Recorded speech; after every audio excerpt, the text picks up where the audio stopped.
A maioria das pessoas vai fechar esse ciclo exatamente do mesmo jeito que fechou o anterior, sem perceber nada, sem mudar nada, sem sair do lugar. E o pior, elas vão achar que estão evoluindo. Eu preciso te dizer uma coisa que ninguém fala com essa clareza.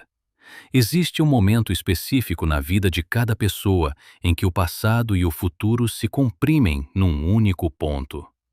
Não é metáfora, é algo que você sente no corpo, uma pressão estranha no peito, como se o ar ao redor ficasse mais denso, sem motivo aparente. Esse momento não avisa com clareza, ele não chega com fanfarra, ele aparece quieto, quase discreto demais. E a maioria das pessoas passa direto por ele porque está ocupada demais olhando para o celular, pensando no que vai comer, planejando a semana seguinte. E pronto, o momento vai embora. E a vida continua igual. Eu já passei por isso. Lembro de uma noite em que estava sentado numa cadeira velha, aquela que range toda vez que você se mexe, com uma xícara de café frio na mão, olhando pela janela sem ver nada de verdade. A cidade lá fora continuava em movimento. Carro passando, cachorro latindo longe, uma vizinha jogando água no corredor. A vida normal de sempre. Mas dentro de mim havia algo diferente, uma espécie de silêncio que não era vazio, era denso, era pesado do jeito certo, sabe? Como se alguma coisa estivesse prestes a ceder. Naquele instante, eu entendi que estava num limiar. Não o tipo de limiar que aparece em filmes, dramático, com música de fundo e chuva. Era um limiar silencioso. Um daqueles momentos em que a vida te coloca numa bifurcação e não te diz nada, só espera para ver o que você vai fazer. E a questão não era o que eu ia decidir naquele momento específico. A questão era se eu estava presente o suficiente para perceber que havia uma escolha sendo feita. Isso é o que separa as pessoas que realmente mudam das que ficam anos rodando no mesmo ciclo. Não é inteligência, não é sorte, não é condição financeira, relacionamento certo ou oportunidade aparecendo na hora certa. É presença. É a capacidade de estar consciente no momento exato em que o ciclo está se fechando e pedindo uma resposta diferente. A maioria das pessoas está presente no corpo, mas ausente de verdade. Fisicamente estão aqui. Emocionalmente, estão em algum ponto entre o passado que ainda carregam e o futuro que ainda não chegou. E nesse espaço do meio, nesse lugar onde quase todo mundo vive, nenhuma transformação acontece. Porque transformação exige contato com o agora, exige que você sinta o chão embaixo dos pés, que você sinta o peso do momento, que você deixe a realidade do instante presente entrar em você sem filtro. Eu fiz isso naquela noite. Parei de pensar no que tinha acontecido antes. Parei de planejar o que viria depois. Ficou só eu e aquele silêncio estranho, aquela sensação de limiar, aquela pressão no ar. E foi exatamente aí que algo mudou. Não foi uma grande revelação com trovão e relâmpago. Foi uma clareza pequena, firme, que chegou devagar como a luz entrando por uma janela fechada há tempo demais. Você que está aqui agora, prestando atenção nessa conversa, já está em vantagem. Porque a primeira coisa que o ciclo pede é que você apareça de verdade. E você apareceu. Isso já diz alguma coisa sobre quem você está se tornando. Se esse conteúdo está chegando até você de alguma forma, se está fazendo sentido, me faz um favor. Se inscreve no canal e deixa o like. Isso ajuda demais a levar essa mensagem para mais pessoas que precisam ouvir isso agora. Mas tem algo que eu ainda não te contei sobre aquela noite, porque a clareza que chegou não foi sobre o futuro, foi sobre o que eu tinha deixado para trás sem perceber. E aí é onde a coisa fica realmente interessante. Existe uma crença que quase todo mundo carrega sobre o fechamento de um ciclo, e ela está completamente errada. As pessoas acham que virar uma página significa começar do zero, limpar tudo, jogar fora o que passou e entrar no próximo capítulo leve, sem bagagem, sem peso, sem rastro do que veio antes. Parece bonito, parece libertador, mas na prática É um dos maiores desperdícios que um ser humano pode cometer. Pensa comigo. Você passou meses inteiros vivendo, errando, acertando, perdendo, encontrando, resistindo, cedendo, crescendo em direções que você nem mapeou conscientemente. Cada situação difícil que você atravessou deixou um depósito dentro de você. Não de trauma, não de cicatriz, de sabedoria real. Do tipo que não vem de livro, que não vem de curso, que só existe porque você estava lá, dentro da situação, sentindo o calor, aguentando o peso, descobrindo que era capaz de mais do que imaginava. Naquela mesma noite, depois que aquela clareza chegou, eu fiquei quieto por um tempo que não sei quanto durou. E comecei a perceber coisas que eu tinha conquistado sem nunca ter parado para nomear. Tinha aprendido a sair de conversas que me esgotavam sem me sentir culpado por isso. Tinha desenvolvido uma intuição sobre pessoas que antes não existia em mim. Tinha descoberto um limite interno que eu não sabia que tinha. Um ponto em que eu simplesmente parava, respirava e escolhia diferente em vez de reagir no automático. Nenhuma dessas conquistas tinha diploma. Nenhuma aparecia em currículo. Nenhuma tinha sido celebrada por ninguém. Mas eram reais. Eram minha. E eu estava prestes a entrar no próximo ciclo sem carregar nenhuma delas de forma consciente, como se não existissem, como se tudo aquilo tivesse acontecido em vão. O ciclo que fecha não some. Ele se transforma em matéria-prima. Ele vira o material com o qual você vai construir o que vem a seguir. Mas só se você parar para recolher o que ele deixou. Só se você tiver a humildade e a atenção de olhar para o que passou e perguntar de verdade: o que ficou em mim depois de tudo isso? A maioria das pessoas não faz essa pergunta. Entram no próximo capítulo vazias, não porque não cresceram, mas porque não colheram o que cresceu. E aí chegam no meio do novo ciclo com a sensação de que estão repetindo tudo de novo, com a mesma insegurança de antes, com o mesmo padrão de sempre, sem entender porquê. Eu entendi naquela noite que entrar num novo ciclo sem fazer a colheita é como um atleta que treinou meses para uma prova, chegou em ótima forma e, na hora de competir, deixou todo o condicionamento na academia, achando que não ia precisar carregar isso com ele. O que você acumulou nesse ciclo é seu. Ninguém vai entregar isso na sua mão. A vida não manda e-mail de confirmação dizendo: aqui estão suas conquistas, assine o recibo. Ela deixa tudo disponível numa janela de tempo curta. Nesse intervalo exato entre o fechamento de uma fase e a abertura da próxima.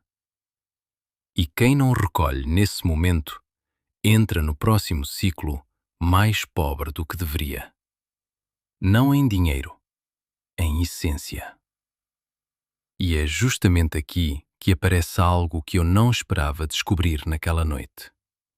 Algo que mudou completamente a forma como eu enxergo o que está por vir. Sabe o que é mais assustador do que perder tudo o que você construiu? É perceber que você mesmo jogou fora sem querer, com as próprias mãos, achando que estava fazendo a coisa certa.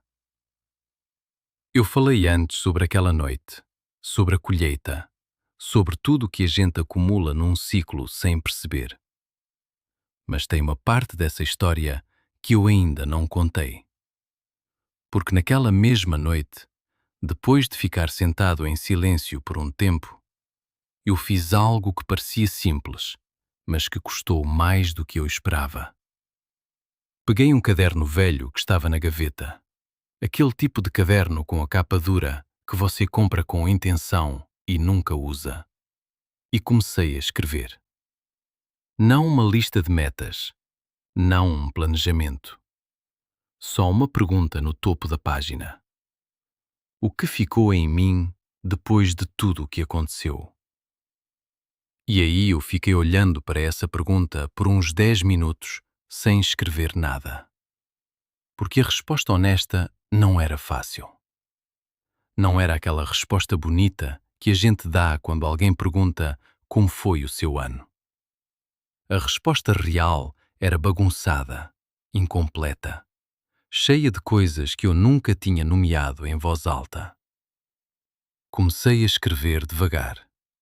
Coloquei no papel que tinha aprendido a identificar quando uma situação ia me custar mais do que valia, antes de entrar nela. Isso parece pequeno, mas não é. Antes eu entrava em tudo de cabeça, saía destruído e ficava meses tentando me reconstruir. Tinha aprendido a parar antes. Esse aprendizado não veio de palestra. Veio de ter levado porrada suficiente para finalmente prestar atenção no padrão. Escrevi que tinha desenvolvido uma espécie de radar para pessoas que drenam sem dar nada em troca. Não de forma fria ou calculista, mas uma sensação no corpo. Aquele cansaço específico que aparece depois de certas conversas. Aquele peso nos ombros que não existia antes do encontro. Aprendi a reconhecer esse sinal e a respeitá-lo. Isso também não estava em nenhum curso que eu fiz. Estava guardado dentro de mim, esperando ser reconhecido como conquista.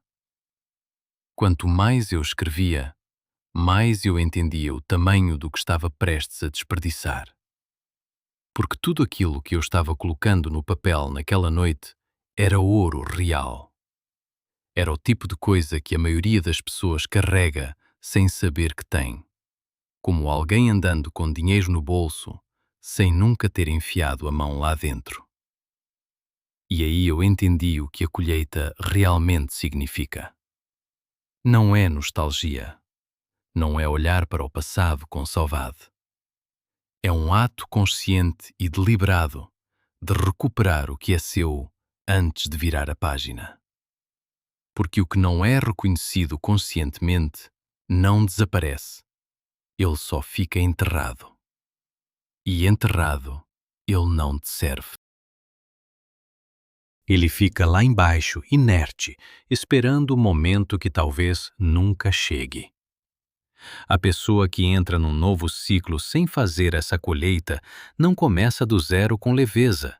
Começa do zero com peso, porque carrega as lições, mas não as reconheceu como forças. E aí chega lá na frente com os mesmos medos de antes, achando que não cresceu nada, sem entender que o crescimento estava ali o tempo todo, só não foi recolhido. Eu fechei aquele caderno naquela madrugada com uma sensação estranha no peito. Não era euforia, era algo mais sólido do que isso. Era a sensação de estar entrando no próximo ciclo de mãos cheias em vez de mãos vazias. E isso mudou completamente a forma como eu me posicionei diante do que viria a seguir. Mas o que veio a seguir foi algo que eu não estava preparado para entender ainda naquela noite. Porque existe uma janela que se abre logo depois que você faz essa colheita, e ela não fica aberta para sempre. Vou te contar uma coisa que levei tempo demais para perceber, e que quando eu percebi, mudou a forma como eu encaro qualquer transição de ciclo. Essa coisa não é ensinada em lugar nenhum, não porque seja segredo, mas porque exige um nível de atenção que a maioria das pessoas simplesmente não tem no momento em que ela acontece. Logo depois do fechamento de um ciclo, existe uma janela. Não uma janela metafórica no sentido genérico da palavra. Uma abertura real, com começo, meio e fim. Um intervalo de tempo em que as coisas se movem de um jeito diferente do normal.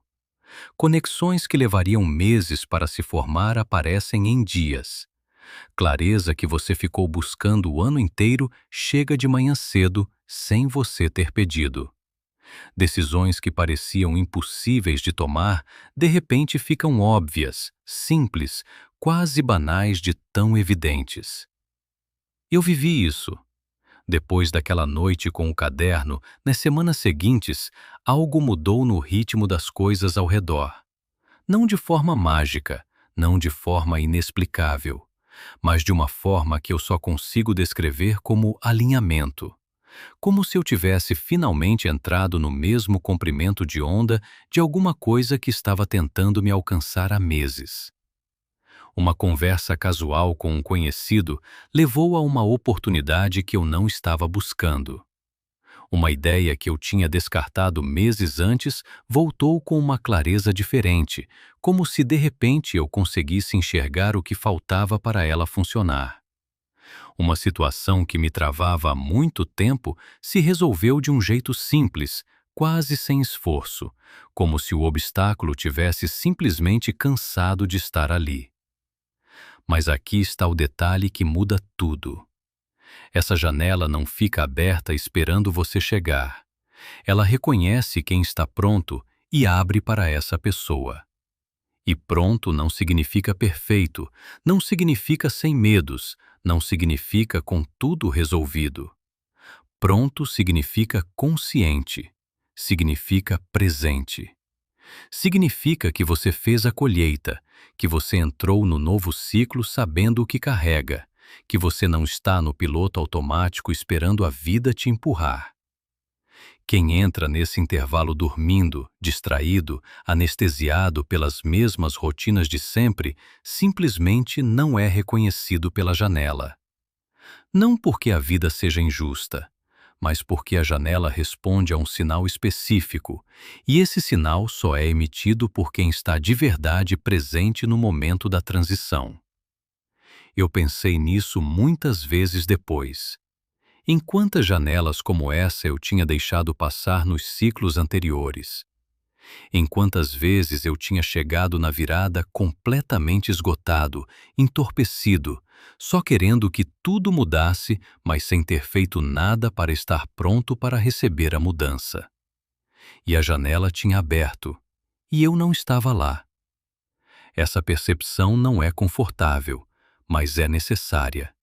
Porque o que vem a seguir, o que essa janela carrega quando você está de fato presente para ela, é algo que vai te deixar sem resposta por um tempo. Tem uma coisa que eu fiz por anos que eu só consegui nomear quando parei de fazer. E quando eu nomeei, senti vergonha. Não do tipo que paralisa, do tipo que acorda. Eu falei sobre a janela que se abre depois da colheita. Mas para chegar nessa janela de verdade, existe um obstáculo que quase me impediu de passar. E esse obstáculo não tinha cara de obstáculo, tinha cara de sabedoria. Deixa eu te explicar. Naquele período de transição, depois daquela noite com o caderno, eu comecei a perceber um padrão em mim que estava funcionando há anos sem que eu tivesse prestado atenção. Toda vez que algo importante precisava de uma decisão minha, toda vez que alguma mudança real batia na minha porta, eu fazia a mesma coisa. Respirava fundo, pensava bastante e chegava à conclusão de que o momento ainda não era o certo, que eu precisava de mais tempo, que as condições ainda não estavam ideais, que quando as coisas se organizassem melhor, aí sim eu agiria. Parecia razoável, parecia até maduro. Mas era uma armadilha sofisticada que eu mesmo tinha construído para mim. Tem um nome para isso, que eu aprendi depois, mas na época eu não tinha esse nome. Era uma forma de adiamento que não parecia adiamento, porque não era preguiça. Eu me movia, eu planejava, eu estudava, eu me preparava.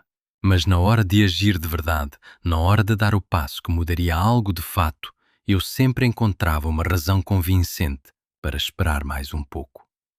E o detalhe cruel é que as razões eram sempre boas. Sempre havia algum elemento externo que justificava a espera. A situação financeira não estava estável o suficiente.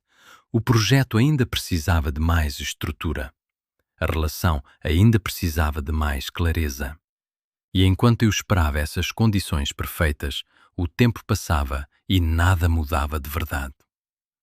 Lembro de uma situação específica nesse período. Havia uma mudança que eu sabia, no fundo do estômago, que precisava acontecer. Não era uma intuição vaga, era uma certeza que eu sentia fisicamente, como um peso exato no centro do peito, que não saía, independente do que eu fizesse. Eu sabia o que precisava mudar. Sabia há meses. Mas toda vez que chegava perto de agir, minha cabeça iniciava o mesmo processo. Listava os riscos, calculava as incertezas, concluía que ainda não era o momento e fechava a questão com uma camada de racionalidade que parecia sólida, mas era só uma parede. E aí veio o momento que quebrou esse ciclo para mim. Não foi uma grande epifania. Foi uma conversa com alguém mais velho, um homem que eu respeitava pela forma como ele conduzia a própria vida, simples e direta. Eu estava explicando para ele porque ainda não tinha tomado aquela decisão. Fui colocando os argumentos um por um, cada um bem construído, cada um com sua lógica impecável. Ele me ouviu com paciência e, quando eu terminei, ele disse uma coisa só. Você está descrevendo razões ou está descrevendo medos com roupa de razão? Aquilo ficou parado no ar por um tempo e eu não soube responder na hora, porque a resposta honesta era que eu não sabia a diferença.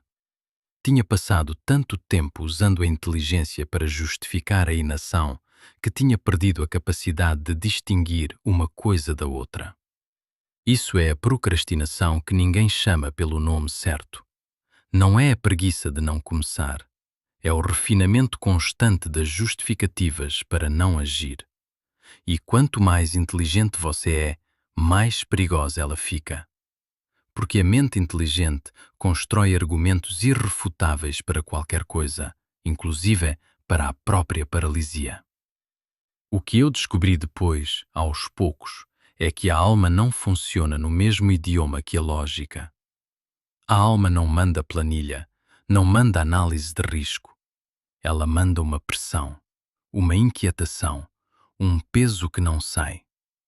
E quando você passa tempo demais ignorando esse sinal com argumentos racionais, algo começa a mudar.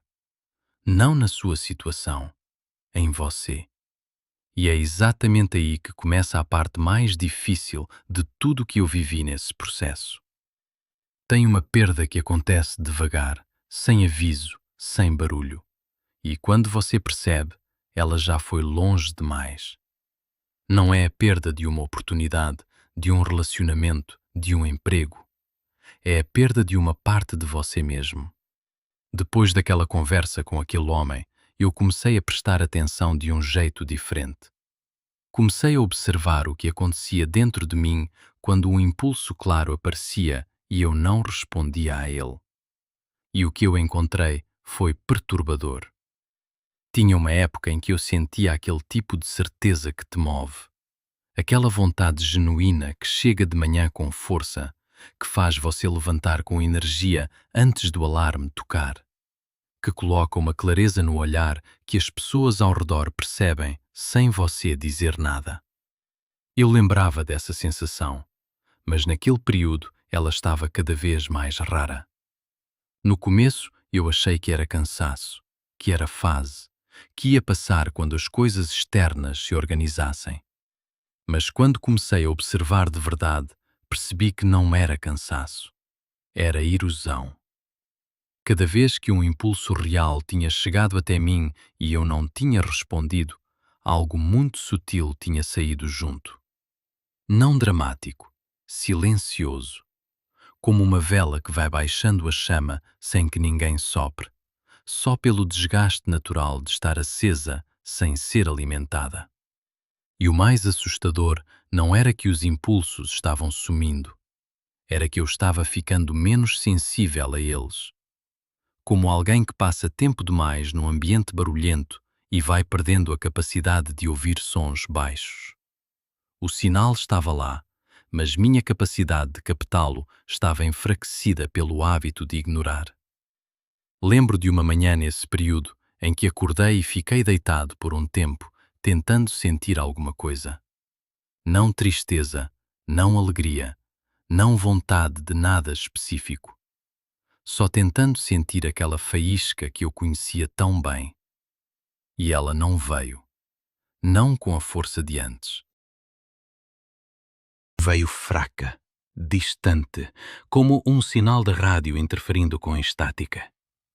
Aquilo me assustou de um jeito que poucas coisas tinham me assustado antes.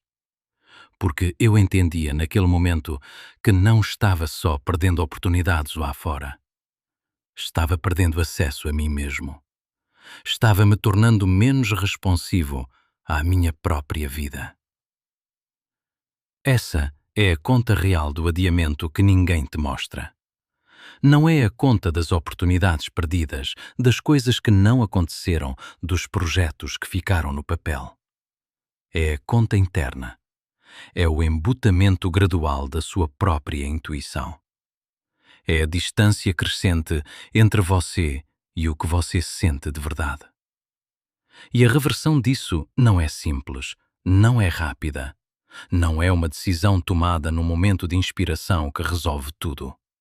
É um processo que começa com uma escolha pequena e específica que vai na direção contrária ao hábito de esperar. Eu descobri qual era essa escolha de um jeito que não esperava. E o que aconteceu depois foi algo que eu ainda levo comigo até hoje. Eu descobri que o universo não manda carta registrada quando um ciclo está fechando. Ele manda uma xícara quebrada. Deixa eu te contar o que aconteceu depois daquela manhã em que acordei tentando sentir a faísca e ela não veio com força. Porque foi exatamente nessa semana que uma coisa estranha começou a acontecer. Uma série de eventos pequenos, insignificantes por si só, que juntos formaram um padrão que eu não conseguia ignorar. Primeiro foi um objeto. Tinha uma caneta específica que eu usava há anos, uma daquelas que você guarda porque escreve bem e porque carrega uma memória junto. Ela parou de funcionar, do nada, no meio de uma frase, sem aviso. Joguei fora sem pensar muito. No dia seguinte, encontrei por acaso uma foto antiga num bolso de uma jaqueta que não usava faz tempo. Era eu numa fase que eu já não reconhecia mais como minha. Não com nostalgia, com uma espécie de distância tranquila, como olhar para um personagem de livro que você conhece bem, mas que não é você. 2 dias depois, recebi uma mensagem de alguém que eu não falava há quase 2 anos. Nada importante. Uma frase curta perguntando como eu estava. Respondi, trocamos algumas palavras sem peso e a conversa terminou. Mas quando fechei o celular, senti algo que demorei para identificar. Era a sensação de uma porta se fechando com suavidade. Não combatida, com aquele som leve de fechadura encaixando no lugar certo. Eu não sabia o que fazer com esses eventos na hora. Minha tendência natural era classificar como coincidência e seguir em frente. Mas tinha algo na sequência deles, na forma como apareceram um atrás do outro naquela semana específica, que me fez pausar. Comecei a prestar atenção de um jeito diferente. Não obsessivo, não tentando decifrar cada detalhe como se fosse código. Só presente. E aí percebi que esses sinais pequenos tinham uma coisa em comum.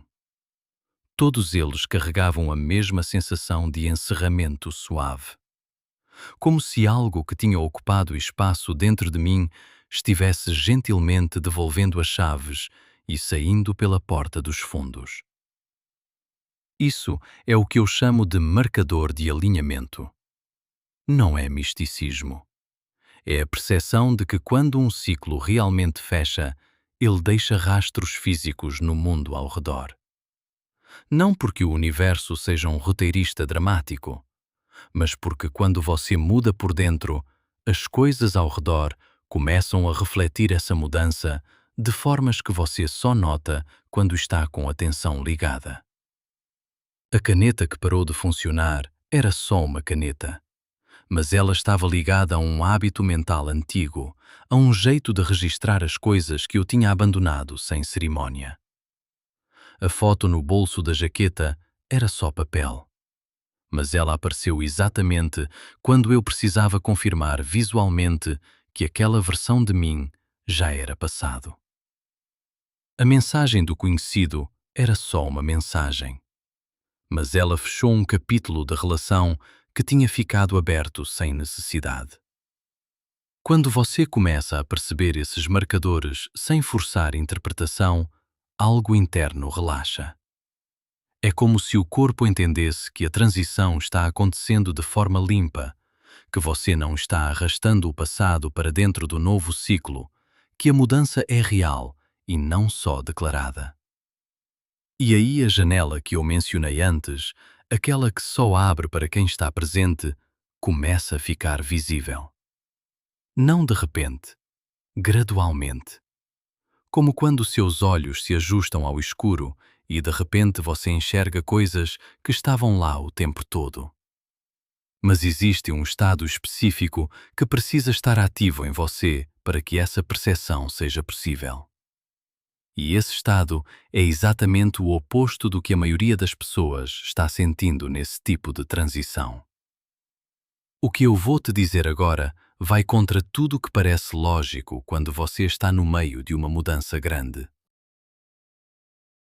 E eu sei que vai, porque quando alguém me disse isso pela primeira vez, eu também não acreditei de imediato. A semana depois de todos aqueles sinais foi a mais quieta que eu tinha vivido em muito tempo. E eu digo quieta no sentido mais completo da palavra. Não apenas silêncio externo, uma quietude interna que chegou sem ser convidada e que no começo me deixou desconfortável de um jeito que eu não sabia explicar. Não estava ansioso, não estava empolgado, não estava com aquela energia de começo de ciclo que a gente imagina que deveria sentir quando está prestes a mudar. Estava simplesmente quieto, lento até, com uma vontade de ficar em casa, de não fazer muita coisa, de deixar os dias passarem sem encher cada hora de produtividade ou movimento. E aqui estava o problema. Minha cabeça interpretou isso como sinal de alerta.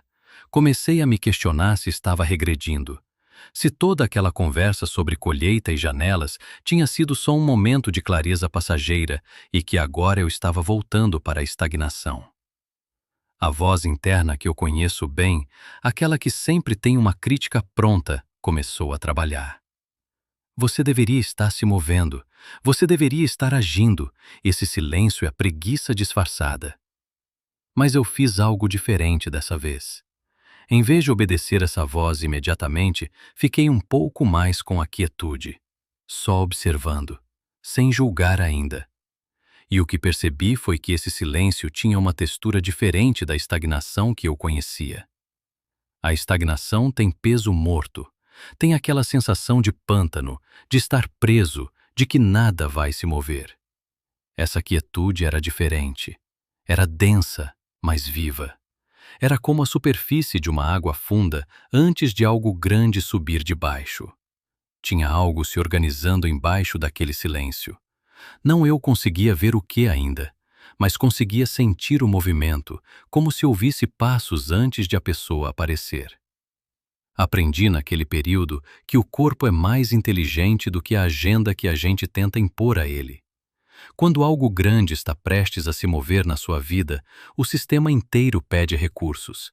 Pede energia que estava sendo gasta em barulho desnecessário.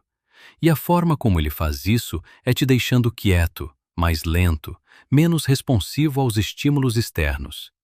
Não porque você está quebrando, porque você está sendo preparado. A diferença entre estagnação e recalibração é sutil, mas real. A estagnação deixa você vazio. A recalibração deixa você cheio de um silêncio que tem peso de potencial. E foi exatamente nesse estado, nessa quietude densa que eu ainda não entendia completamente, que algo começou a emergir. Não uma ideia, não um plano. Algo mais fundamental do que isso. Algo que eu não esperava encontrar ali. O que emergiu daquele silêncio não foi uma resposta. Foi uma pergunta que eu nunca tinha tido coragem de fazer para mim mesmo de verdade. Eu estava naquela quietude que descrevi antes, naquele estado denso que minha cabeça queria chamar de preguiça, mas que eu já entendia como algo diferente. E foi nesse estado, numa tarde comum com cheiro de chuva chegando pela janela entreaberta, que percebi algo que estava operando dentro de mim há muito mais tempo do que eu imaginava. Tinha um padrão. Não um padrão de comportamento óbvio, do tipo que você identifica facilmente. Era mais sutil. Era uma forma de responder a certas situações que eu tinha normalizado tanto que já não conseguia ver como escolha. Via como personalidade, via como jeito de ser. Mas naquela tarde comecei a rastrear esse padrão para trás, como seguir um fio no escuro, e o que encontrei me deixou quieto por um tempo longo. Toda vez que algo exigia que eu me posicionasse de forma que pudesse gerar conflito, eu suavizava. Não porque fosse covarde, mas porque em algum momento do passado, num contexto que já não existia mais, essa resposta tinha sido a mais inteligente disponível. Tinha me protegido, tinha funcionado. E aí ficou, cristalizou, virou automático. O problema é que o contexto tinha mudado completamente. Eu tinha mudado. Mas o padrão continuava rodando como um programa antigo num sistema novo, consumindo energia, ocupando espaço, interferindo em processos que precisavam de mais liberdade para funcionar. E o mais perturbador foi perceber que eu tinha alimentado esse padrão sem saber. Cada vez que eu suavizava quando não precisava, cada vez que eu recuava antes de ser necessário, cada vez que eu antecipava uma reação negativa que muitas vezes nunca chegava, eu estava dando comida para aquilo. Estava reforçando uma estrutura que já não me servia há muito tempo. Isso não foi fácil de ver, porque ver significa não poder mais fingir que não sabe. E não poder fingir que não sabe significa ter que fazer alguma coisa com isso. Fiquei com essa percepção por alguns dias antes de agir. Não por procrastinação dessa vez. Por respeito ao peso do que estava entendendo. Algumas verdades precisam de um tempo para assentar antes de você começar a trabalhar com elas. E quando comecei a trabalhar, não foi com força. Foi com nomeação. Comecei a nomear o padrão toda vez que ele aparecia, não em voz alta, só internamente, com clareza. Aí está ele de novo. Eu vejo você. E esse ato simples, esse reconhecimento direto, começou a enfraquecer o automático, porque o que opera na sombra perde força quando você acende a luz. Não some imediatamente, mas perde a velocidade, perde o impulso. Esse é o processo real de liberar o que se recusa a ir embora. Não é uma decisão dramática tomada num momento de euforia. É uma série de reconhecimentos conscientes, pequenos, repetidos, até que o padrão perceba que não tem mais onde se esconder dentro de você.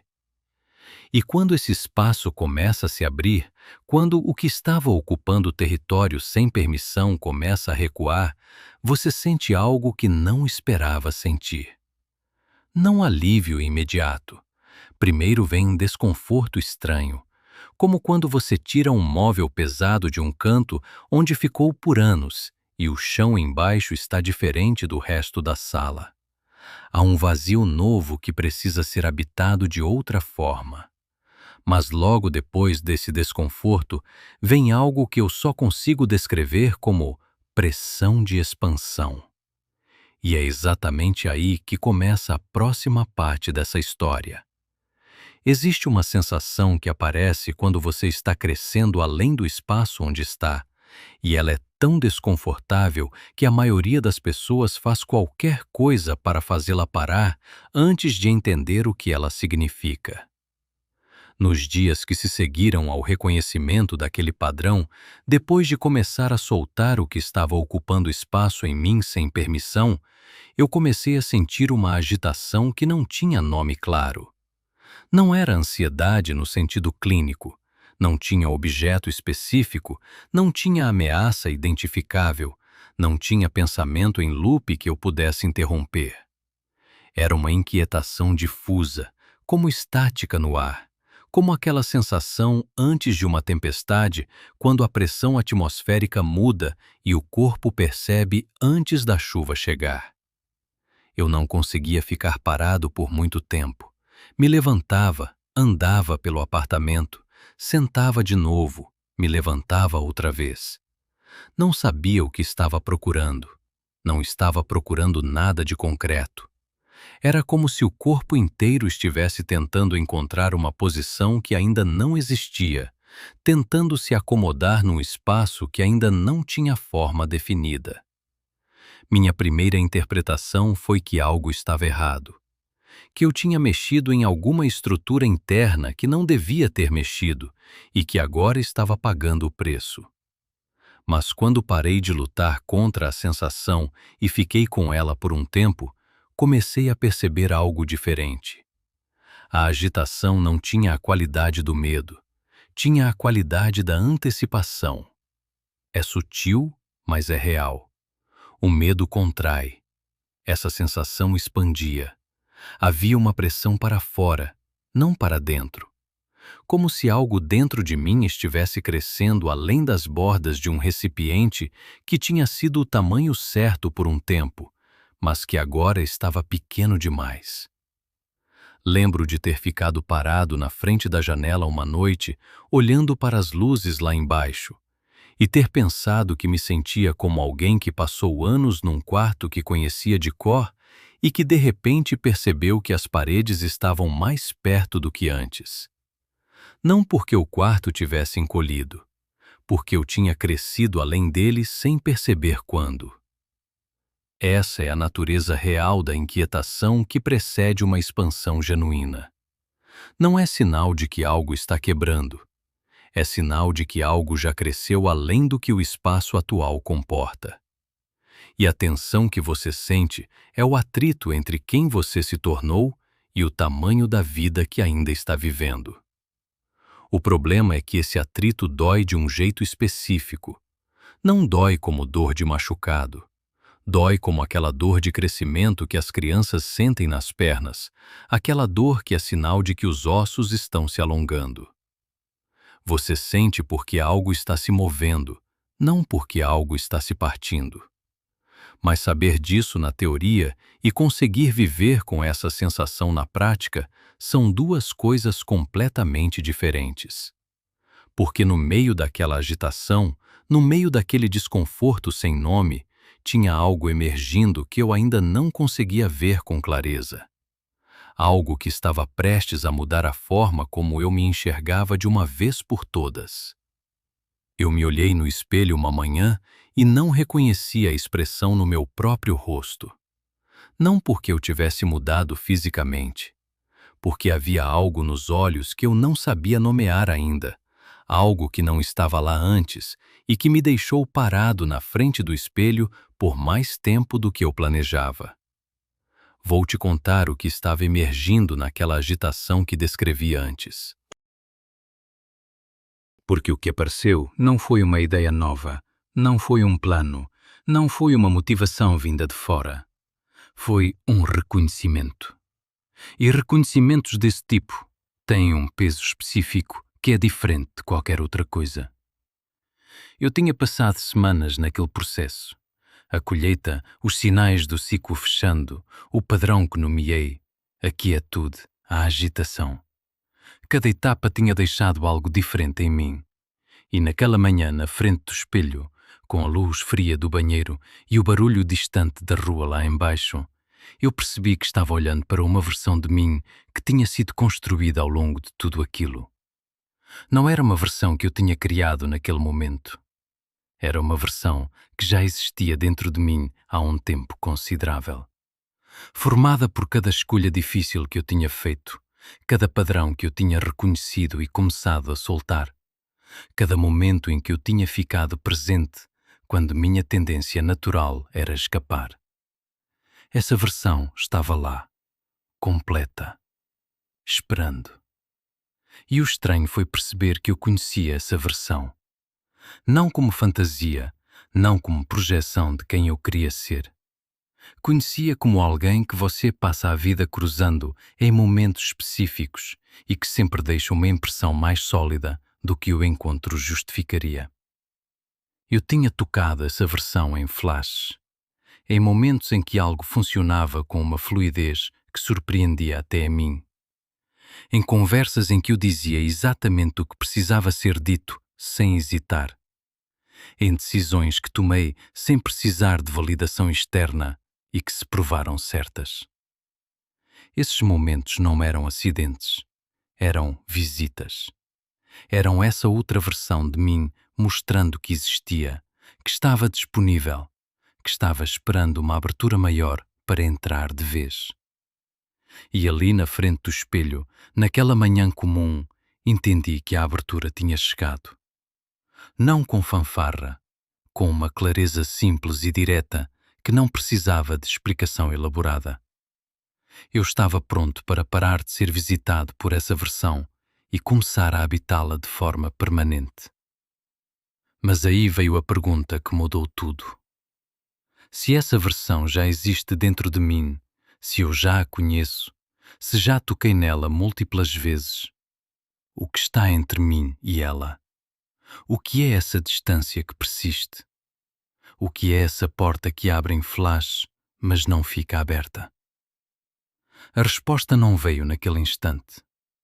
Veio 2 dias depois, num momento completamente comum, sem qualquer configuração dramática para isso. Eu estava numa conversa com um amigo próximo, alguém que me conhece há anos, e no meio de uma troca normal, ele disse algo que ficou parado no ar de um jeito diferente. Ele estava descrevendo como me via de fora. Não como crítica, não como elogio calculado. Só como observação direta de quem olha para você com olhos que não são os seus. E o que ele disse não batia com a forma como eu tinha-me descrito para mim mesmo há anos. Não era que ele estava errado. Era que a descrição dele era mais generosa, mais completa, mais próxima daquela versão que eu tinha visto no espelho. E a minha era mais velha. Era uma descrição construída num período que já havia passado, baseada em evidências que já não eram as mais recentes, informada por uma narrativa sobre mim mesmo que eu tinha parado de questionar porque estava acostumado demais com ela. E aí ficou claro o que estava bloqueando a porta. Não era medo no sentido convencional. Era uma história. Uma narrativa específica sobre quem eu era, com começo, meio e personagem bem definido, que eu tinha contado para mim mesmo tantas vezes que ela havia ganhado a consistência de fato. E essa narrativa, por mais que tivesse sido verdadeira em algum momento, estava descrevendo uma versão minha que já não existia mais de forma integral. O problema das histórias que contamos sobre nós mesmos é que elas têm inércia. Continuam se movendo na mesma direção, mesmo depois que a realidade mudou. E enquanto continuam, ocupam o espaço onde a versão atual de você deveria estar se estabelecendo. Eu fiquei com essa percepção por um tempo, sem saber exatamente o que fazer com ela. Porque identificar a história é uma coisa, saber como soltá-la é outra completamente diferente. A tentação óbvia é tentar substituir a narrativa velha por uma nova de forma direta. Parar de se descrever de um jeito e começar a se descrever de outro. Mas isso não funciona como deveria, porque é superficial demais. É pintar sobre uma parede úmida. A tinta nova não adere porque a estrutura em baixo ainda está carregada com o peso do que veio antes. O que funciona é diferente. E é mais simples do que parece, mas exige uma honestidade que a maioria das pessoas prefere evitar. Você precisa identificar a crença específica, não a história toda, não o personagem completo, mas o ponto central que sustenta tudo o mais. O núcleo que, se removido, faz a estrutura inteira perder a razão de existir. Para mim, esse núcleo tinha uma frase. Não vou repetir a frase exata porque ela era pessoal demais e porque a sua será diferente da minha. Mas a estrutura era a mesma que a maioria das pessoas carrega. Era uma sentença que começava com "eu sou o tipo de pessoa que" e terminava com uma limitação que o tinha transformado em identidade. Eu tinha construído uma vida inteira ao redor dessa frase sem perceber. Tinha tomado decisões baseado nela, tinha evitado situações por causa dela, tinha interpretado eventos através dela. E ela tinha se tornado tão parte do mobiliário interno que eu não conseguia mais distinguir onde terminava a crença e onde começava o eu real. Sentar com essa frase foi desconfortável de um jeito muito específico. Não doloroso, desconfortável como quando você descobre que estava segurando o corpo numa posição tensa há tanto tempo que nem sabia mais que estava fazendo isso. E quando relaxa, a sensação é estranha antes de ser aliviante. Eu não soltei essa crença num instante de epifania. Ela foi perdendo a aderência ao longo de dias. Cada vez que eu a via operando, nomeava. Cada vez que ela tentava informar uma decisão, pausava e perguntava se aquilo era verdade ou era hábito. E aos poucos, ela foi perdendo a força de lei que tinha dentro de mim. E quando o espaço que ela ocupava começou a ficar livre de verdade, algo entrou para preencher. Não um vácuo, uma presença, a mesma que eu tinha visto no espelho naquela manhã. E o que aconteceu depois foi algo que eu ainda não tinha vivido antes de forma tão direta. Tem uma coisa que eu descobri sobre as desculpas que a gente usa para não mudar, e ela é mais perturbadora do que qualquer fracasso que eu já vivi. As desculpas não são fraqueza, são inteligência sendo usada contra você mesmo. Depois que aquela crença central começou a perder a aderência, depois que o espaço foi se abrindo e a nova versão de mim foi começando a se estabelecer de forma mais sólida, eu esperava sentir alívio imediato. Esperava que as coisas simplesmente fluíssem, que as decisões ficassem mais fáceis, que a vida respondesse com aquela leveza que a gente imagina que vem depois de uma transformação real. Não foi assim. O que veio primeiro foi uma resistência disfarçada, e ela veio exatamente da parte de mim que eu julgava ser a mais racional, a mais responsável, a mais confiável. Porque quando você começa a agir a partir de uma identidade nova, uma parte sua que ainda está calibrada para a identidade antiga começa a trabalhar para te proteger do risco que percebe nessa mudança. E ela não faz isso com medo óbvio, faz com argumentos. Lembro de uma situação específica em que precisei tomar uma decisão que a versão antiga de mim nunca tomaria. Era algo que exigia que eu me posicionasse de forma clara, sem suavizar, sem deixar espaço para ambiguidade. A coisa certa a fazer era evidente. A versão de mim que tinha começado a se estabelecer sabia exatamente o que precisava acontecer. Mas aí começaram os argumentos. Não é o momento certo para isso. As condições externas ainda não estão estáveis o suficiente.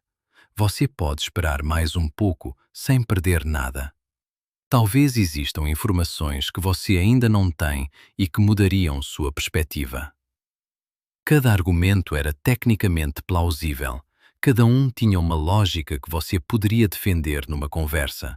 Mas juntos, em sequência, produzindo o mesmo resultado de sempre, eles revelavam o que realmente eram. Não eram análise, eram proteção. Eram a minha inteligência sendo usada para manter o que era conhecido no lugar do que era necessário. E aqui está o detalhe que quebrou o padrão dessa vez. Eu reconheci a sequência, não só o argumento individual, a sequência inteira. Reconheci o ritmo, o tom, a forma como cada razão aparecia exatamente quando eu estava mais perto de agir. Reconheci porque era sempre assim. E quando reconheci, a sequência perdeu o efeito. Não porque os argumentos ficaram menos lógicos, mas porque eu vi claramente que eles não estavam me servindo. Estavam-me servindo para ficar parado. Agi, sem esperar as condições perfeitas, sem ter todas as informações que a parte resistente de mim exigia. Com a clareza do que era necessário e com a consciência de que esperar mais um pouco era a mesma coisa que não fazer. E o que aconteceu depois foi o que sempre acontece quando você finalmente age a partir do lugar certo. Não foi dramático, não teve fogos. As coisas simplesmente se moveram, com uma naturalidade que fazia a resistência anterior parecer absurda em retrospecto. Mas o que ficou de verdade não foi o resultado da decisão específica, foi o aprendizado sobre como as desculpas funcionam, sobre como elas se vestem de responsabilidade, de prudência, de inteligência. Sobre como elas são mais convincentes justamente quando você está mais perto de uma mudança real. Sobre como o único antídoto para elas não é contra-argumentar, é reconhecer o padrão e agir, mesmo assim.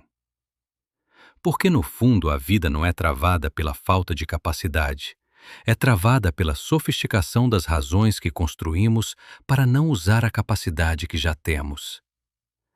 E isso me leva ao que eu quero te dizer agora, a parte final de tudo o que aprendi nesse processo. A parte que ficou depois que tudo se assentou. Quando aquele período inteiro terminou, quando olhei para trás e tentei entender o que tinha acontecido de fato, o que eu tinha atravessado, o que tinha mudado e como, percebi que a transformação não tinha começado com uma grande decisão. Tinha começado com uma pequena honestidade. Uma honestidade comigo mesmo no momento em que seria muito mais confortável continuar sem questionar. Naquela noite com o caderno velho e o café frio, naquele momento em que aquele homem mais velho me fez a pergunta que eu não soube responder na hora, naquela manhã na frente do espelho quando vi algo nos meus próprios olhos que não sabia nomear ainda. Cada um desses momentos foi uma escolha pequena de parar de se esquivar da própria verdade.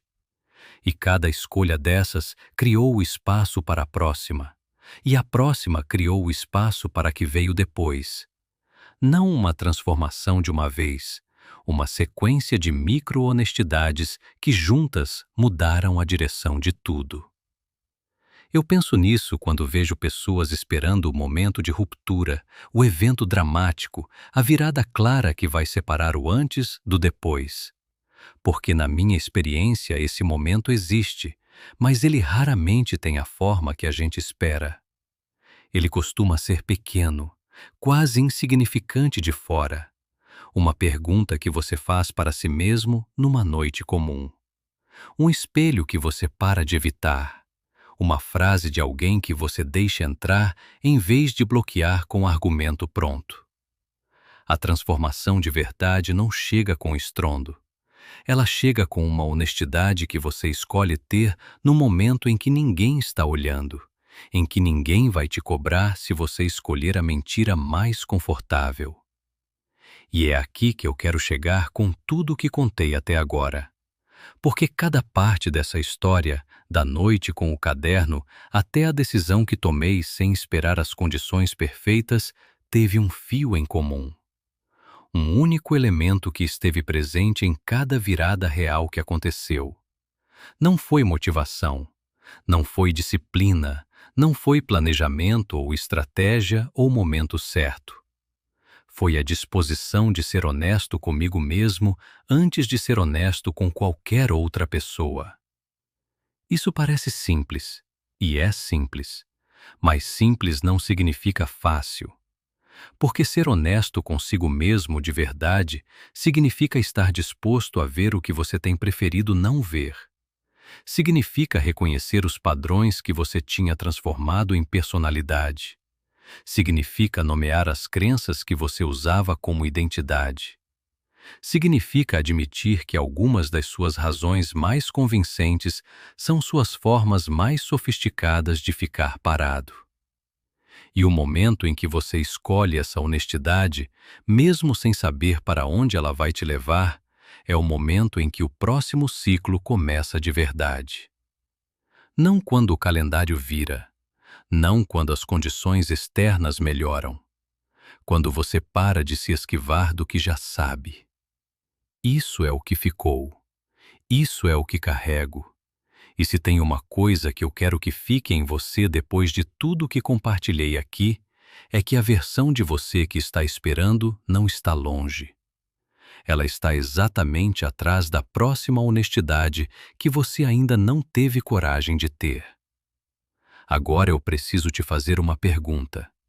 E eu quero que você responda de verdade nos comentários, não com a resposta que soa bem, mas com a que você sabe que é real. Qual é a desculpa que você repete para si mesmo com mais frequência, aquela que parece tão razoável que você quase acredita nela, mas que no fundo você já sabe que é só um jeito sofisticado de não começar? Escreve nos comentários, porque nomear em voz alta é o primeiro passo para parar de carregar. Se esse conteúdo chegou até você de alguma forma, se alguma parte dessa história tocou em algo real, deixa o like e se inscreve no canal. Isso ajuda muito mais do que parece e garante que você não vai perder o que vem por aí.